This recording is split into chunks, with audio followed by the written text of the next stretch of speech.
রাত প্রায় 2টা। পাহাড় ঘেরা এক ছোট্ট গ্রাম। আকাশ জোড়া বজ্রপাত, বাতাসে শোঁ শোঁ শব্দ। এক মাটির ঘরের ভিতর ছোট্ট একটা মেয়ে ভয়ে কাঁপছে। জ্বরে অচেতন হয়ে পড়ে আছে সে। তার বাবা নুরুল দৌড়ে এসে মেয়েটাকে বুকে জড়িয়ে ধরে। তার চোখে আতঙ্ক, হাতে ওষুধ নেই, রাস্তা পাহাড় সে বন্ধ, আর টাকাও নেই। সে ছুটে যায় গ্রামের মসজিদে। কেউ নেই, চারদিকে নীরবতা। নুরুল সিজদায় পড়ে যায়, তার গলা কাঁপছে, চোখ দিয়ে ঝরছে পানি।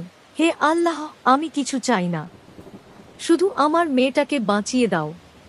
সব দরজা বন্ধ হয়ে গেছে, তুমি ছাড়া আমার আর কেউ নেই। সেই সিজদা দীর্ঘ হয়, চোখের পানি কার্পেট ভিজিয়ে দেয়। আকাশের বাজ যেন থেমে যায় কিছুক্ষণের জন্য। ঠিক সেই মুহূর্তে এক পাহাড়ি পথ ধরে হাঁটছে এক অচেনা মানুষ। হাতে ছোট একটি ব্যাগ, সাদা পোশাক, মুখে এক অপার্থিব আলোর আভা। সে চুপচাপ এসে নুরুলের ঘরের দরজার পাশে ব্যাগটি রেখে যায়। ভোরের আলো ফোটার আগেই সে হারিয়ে যায়, যেন বাতাস হয়ে মিলিয়ে যায়। সকাল। নুরুল দরজা খুলে হতবাক। একটি ব্যাগ পড়ে আছে দরজার সামনে। ভেতরে সুদ, কিছু নগদ টাকা, আর একটি ছোট্ট হাতের লেখা চিরকুট। তাতে লেখা, তোমার চোখের পানি বাতাসে হারায়নি, যিনি অন্ধকারে আলো জ্বালান তিনিই আমাকে পাঠিয়েছেন। নুরুল স্তব্ধ হয়ে যায়, তার চোখ থেকে গড়িয়ে পড়ে অশ্রু।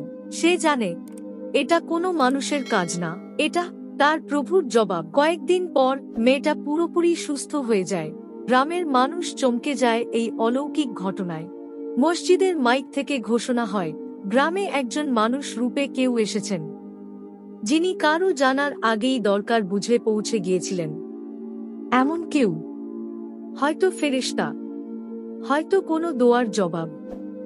নুরুল সেই রাতে চুপচাপ আকাশের দিকে তাকিয়েছিল। তার চোখে ছিল প্রশান্তি, আর মনে ছিল শুধু একটি বাক্য, আল্লাহ জানেন। তুমি জানো না